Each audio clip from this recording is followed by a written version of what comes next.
Bonjour à toutes et à tous, c'est Dream, on se retrouve pour une petite vidéo. Donc là, je vais essayer de faire cette vidéo plus rapidement et plus énergétiquement, parce que là, je viens d'en faire une. Ça n'a pas recordé le son, puis de toute façon, on s'en bat les couilles, ça avait pris trop longtemps, ça faisait une demi-heure de vidéo, vous en battez les couilles de regarder une demi-heure de vidéo. Donc c'est parti. Donc nouveau concept, donc je vais prendre des cartes ne sont plus trop jouées, et qui, avec une amélioration, pourraient être vraiment bien. Donc la première carte dont on va parler, c'est le squelette géant. Donc, la carte très moyenne, des points de vie pour un tank moyen, des dégâts moyens. Enfin, c'est pas dégueulasse, mais bon, voilà. Voilà, c'est la seule excuse que j'avais. Et donc, les dégâts mortels, donc c'est la petite bombe qu'il lâche à la fin, sont sa seule source de dégâts importants, hein, très clairement. Et justement, c'est ça qui faisait que c'était une carte extrêmement jouée à l'époque. Parce que je pense notamment à quelqu'un qui aurait été premier mondial pendant plusieurs mois et maintenant on en entend plus parler. Donc c'est Sinesta, il jouait, je crois que c'était genre squelette, chua, gobelin, cochon, prince ténébreux, enfin c'était un truc bizarre comme ça. Mais à l'époque c'était un deck tout à fait normal, comme là on peut voir des decks bourreaux et géants. Et donc le squelette géant pour moi il pourrait être plus joué si on réduisait le temps d'explosion de sa bombe. Je m'explique. Là, sa bombe met actuellement 3 secondes à péter. Avant, elle mettait une seconde. Je pense que avec un juste milieu, on peut la faire péter à 2 secondes. Voir si les nouvelles cartes qu'il y a depuis qu'elle n'est plus jouée, parce qu'à l'époque où elle a été jouée, il y avait que 48 cartes. Hein. Faut comme tout de suite, maintenant il y en a 70. Bon, c'est un peu augmenté. Donc vu qu'il y a quand même beaucoup de counters qui sont arrivés, style barbare d'élite. Donc voilà. Je pense on peut même mettre un 1,5 secondes. Ça pourrait être pas mal. Donc voilà, c'est tout pour le géant squelette. Donc la carte que nous allons traiter maintenant, c'est le PK. La carte la plus badass du jeu. Donc très clairement. Donc le PK qui a beaucoup de points de vie. Donc typiquement le tank qui fait 678 putains de dégâts. Mais qui en revanche est lent et tape toutes les 1,8 secondes. Vous voyez la douille? Oui. Donc c'est pas un tank comme les autres parce que les tanks normaux style golem, le golem géant, ils vont sur les bâtiments et eux ils sont très lents. Mais ça on a besoin qu'ils soient lents parce qu'on a besoin d'engranger un maximum d'élixir pour mettre derrière. Alors que le PK c'est une carte offensive, pardon. Donc mais on peut pas la jouer random comme un géant royal parce qu'il touche pas les bâtiments. Donc on a besoin de le protéger. Mais en même temps, on a besoin de le jouer rapidement pour faire un effet de surprise. Donc, vous voyez, c'est un peu chaud à jouer. Et en plus, sa vitesse de frappe est nulle à chier. Faudrait le mettre à 1,6 voire à 1,7 si c'est trop pété, 1,6. Histoire qu'il puisse mettre un coup en plus. Enfin, un coup en plus parce que moi je suis souvent tombé contre les mecs. Ils te balancent 5 milliards de trucs. Ton PK il a le temps de mettre un coup. Il relève sa main, il décède. Et augmenter sa vitesse qui est de lente à moyenne. Ce qui pourrait être pas mal. Ou une seule des deux trucs selon si c'est trop pété ou pas. Voilà. Donc ensuite, je ne pouvais pas parler du PK sans parler du sorcier. Donc une des cartes qui se marie le mieux avec. Donc le sorcier qui est une carte emblématique de tous les jeux Clash, c'est-à-dire Clash of Clans, Clash Royale et c'est tout. Donc qui est très fort offensivement. Là niveau 7, il fait 228 dégâts. Donc en plus c'est des dégâts de zone. Le seul problème c'est qu'il est très faiblard, genre il a 600 de dégâts, même pas 598, et il coûte 5 d'élixir. Donc vous voyez, ça c'est une grosse douille quand même. Donc faudrait le mettre à 4 d'élixir. Déjà son prix c'était un problème dans Clash of Clans, et c'est le même problème dans Clash Royale. Donc et également je trouve que c'est qui tire, enfin ses dégâts de zone sont pas très larges, on va dire ça comme ça. Je sais pas si vous m'avez compris, en tout cas vous avez intérêt à m'avoir compris. Donc le dragon de l'enfer, donc il est beau, c'est un bébé dragon, c'est une mini tour de l'enfer amovible, il a le même point de vie qu'un mineur, et voilà. Vous la voyez la douille? Oui, moi je la vois. Il fait par seconde, il part de 75 dégâts pour en arriver à 875. Vous allez me dire c'est beaucoup, sauf que bah non, parce que le dragon de l'enfer c'est justement une TDE. Et avec quoi on défend les TDE? Enfin on défend, genre on la pète pour pouvoir mettre son aggro. Des gargouilles, ou une armée de squelettes. Donc dans tous les cas, ça fait la même chose. Parce que même si Armée de Squelette peut pas toucher le dragon de l'enfer, les troupes et les tourelles ennemies pourront le toucher, le dragon de l'enfer. Les gargouilles, ça le détruit. Donc c'est vrai que il est génial le dragon de l'enfer. Il est beau, le principe, ouais, il est, je sais pas si ça se dit, le principe de jouer est stylé. Enfin le concept, voilà, est stylé, mais voilà. Pourtant, il a un énorme potentiel étant donné qu'il est aérien, il est même pas au sol, hein. Ils auraient pu, mais non. Donc voilà. Donc et en plus, son focus change à chaque fois qu'il se prend un zap ou un truc comme ça. Donc ensuite, je vais me faire bâcher dans les commentaires pour avoir parlé de cette carte, le mortier. Mortier, carte le plus détesté depuis 1598. Bam, direct. Donc mortier, beaucoup de dégâts, il tire toutes les 5 secondes, donc c'est aussi lent qu'un Zappy, pour moins de dégâts, mais il touche derrière la rivière. Mais il met 4 secondes de déploiement, voilà. Donc 4 secondes c'est lent, sachant qu'un Archix fait pareil, mais il fait le taf pour mieux. Il fait le taf mieux parce qu'il tire plus rapidement justement, et son focus, il change pas plus rapidement, mais le fait qu'il tire extrêmement rapidement, ça fait que justement son focus peut varier très très vite alors que le mortier, bah voilà, c'est un mortier quoi. En plus il touche même pas devant lui, donc bon, en même temps on s'en serait douté, c'est un mortier, hein. C'est pas comme si dans la vraie vie un mortier allait tirer à 1 mètre devant lui. Ce serait un peu con. Donc mettre son temps de déploiement à 3 voire 2 secondes. 2 secondes je pense que ce serait un peu pété, faudrait peut-être déjà tester à 3 dans une mise à jour et puis après voilà. Parce que le mortier honnêtement je l'ai testé en défi classique, genre on me l'a balancé 2 fois dans la gueule, j'ai gagné à chaque fois donc pourquoi pas, hein. Pourquoi pas. Ensuite je vais parler du Zappy, donc carte excellente, enfin excellente, par ses stats. Regardez, une des vues 2200, donc c'est 200 de points de vie de plus qu'un mineur, donc un des mini-tanks, avec le golem de glace. Et le chevalier, qui fait 1300 en dégâts de zone, 1300 dégâts de putain de zone. Il tire toutes les 5 secondes par contre, ce qui est normal.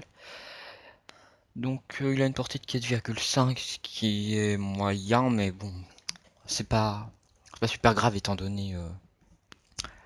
comment on dit? Merde. Étant donné les dégâts qu'il fait.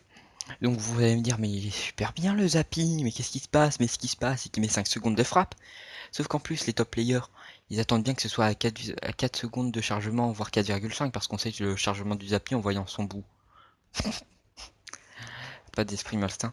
Plus le bout est électrique, plus il est chargé. On voit, genre, il y a des espèces de mini éclairs quand il est totalement chargé. Et le problème, c'est que justement, avec ça, les top players, ou même les gens qui ont un minimum de skill, ils savent quoi mettre leur zap, leur sorcier électrique, ou leur foudre. Le truc sadique avec ça, c'est que le sorcier électrique, ça le tue pas sur le coup, non. Mais ça le reset à chaque fois qu'il donne un coup. Donc voilà.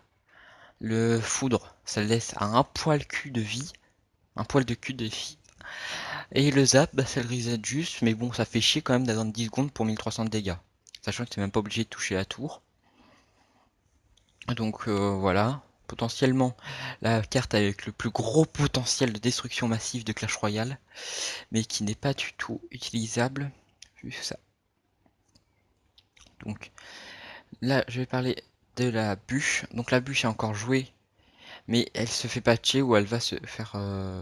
Je sais pas si elle est déjà patchée là, ou alors je vous parle, ou elle va se faire patcher, mais elle va taper de moins loin. Le problème c'est soit la bûche va être encore jouée, bon c'est pas forcément super grave, soit justement ça va la remettre mais dans le néant qu'elle était au tout départ. Genre personne la joue, ah je la déteste, ah, t'as eu la bûche? Eh ben, c'est bien, calme-toi. Donc voilà, la bûche pourtant elle est bien quand on y pense, son design est simpliste. C'est quand même un putain de tronc d'arbre Saras qui roule et qui explose tout sur le terrain avec des putains de pics en fer qui détruit tout. Genre en plus 250 dégâts sur 3,9 blocs. Donc ce qui fait 4 blocs à peu près plus ou moins. Donc c'est absolument pas dégueulasse. Absolument pas dégueulasse. Oui enfin bref. Donc c'est extrêmement bien. Et puis voilà. Donc pour les deux dernières cartes que je vais parler, donc c'est un peu particulière. Donc la première c'est les flèches. Les flèches, une des cartes les plus utilisées du jeu en début. Le problème c'est qu'elle se fait maintenant surpasser par tous les sorts qu'il y a. Regardez. Par exemple, justement, les flèches ça a quasiment les mêmes statistiques qu'une bûche. C'est à peu près à chaque fois 7 points de. Ça fait 7 points de moins sur les. 7 points d'attaque de moins sur les tours, sur les troupes. Donc voilà. Mais le plus gros problème, c'est pas forcément ça. À la limite, bon, pour 7 dégâts, en plus que les flèches, ça touche les riens. Mais bon, les flèches, ça se fait surpasser parce que la bûche, elle repousse. Elle repousse des tanks comme le putain de golem, le PK, le géant. Donc voilà, après vous voulez pouvoir avoir des dégâts qui en plus reset les troupes du style Zappy, TDE dans l'enfer. Il y a le Zap, qui en plus touche de l'aérien. Donc, à savoir aussi que la bûche et le zap font un élixir de moins que les flèches. Donc après, je pense que vous n'êtes pas con, vous le savez. Après, si vous voulez faire des dégâts progressifs sur une zone, il y a le sort de poison. Si vous voulez faire de gros dégâts sur par exemple, choper une TDE qui serait mis un, par exemple, plus d'un côté que de l'autre et qui ferait que votre golem ou votre géant change de focus de la tour, et ben vous avez le foudre pour pouvoir niquer cette petite DDE. S'il y a un extracteur à aller chercher en plus de quelques points de vie sur la tour, il y a la roquette, etc. etc. Je crois que je n'ai pas oublié des qui font des dégâts, des sorts qui font des dégâts. Voilà, après vous voulez faire le même boulot que les flèches, mais avec plus de dégâts, il y a la boule de feu. Donc voilà, tout ça, tout ça. Donc les flèches qui sont une très bonne carte, mais en fait elle est pas. Elle a trop le cul entre plein de chaises. Elle est. Elle est forte en tout, mais experte en rien en fait. Elle est, enfin experte, excellente en rien, pardon. Ce sera mieux. Donc c'est pour ça que les flèches, j'ai pas là d'amélioration à proposer. Bon après c'était comme la bûche, hein, la bûche, elle veut juste pas qu'elle se patch. Et du coup voilà. Donc la dernière carte dont nous allons parler est l'extracteur d'élixir. Voilà, extracteur d'élixir. Donc moi j'avais très très peur quand j'ai vu que son coût d'un élixir allait passer de 6 à 5, pardon. Mais en fait, il est beaucoup plus rentable parce qu'il fait beaucoup plus d'élixirs. Enfin, beaucoup plus d'élixirs. Ouais, 3 élixirs de plus. Et en plus rapidement. Plus rapidement, je suis pas sûr. Je sais que ça fait plus. Ça en fait plus, mais après, plus rapidement, je sais pas. Enfin, bref. Et voilà. Donc, le créateur d'élixir, lui, c'est une carte qui produit de l'élixir. Mais en même temps, elle se touchée par beaucoup de cartes. Mais style Roquette Foudre dont on a parlé précédemment. Mais voilà. Donc, voilà. Explication nulle à chier. Donc l'extracteur d'élixir, il peut se jouer dans tous les decks. Mettez-moi dans les commentaires un deck qui peut ne pas qui peut se jouer sans extracteur. Alors parce que tous les decks peuvent se jouer sans extracteur. Mais on peut mettre un extracteur dans tous les decks. Enfin, dites-moi plutôt un deck où on peut pas mettre d'extracteur. Voilà, ce sera mieux. Donc regardez les decks. Les decks chers du style Golem géant. PK, on a besoin d'un extracteur pour mettre des troupes par derrière parce qu'on va pas balancer un golem tout seul et faire YOLO. Euh, Après, pour les decks cochons qu'il faut tout le temps qu'on attaque, du style le deck cochon gel du début du jeu, on avait un extracteur dedans. Donc voilà. Donc pour ceux qui ça intéresserait de le jouer, c'est golem, pas golem, pardon. Cochon, gel, mousquetaire, valkyrie, squelette, du coup l'extracteur, le canon et les flèches.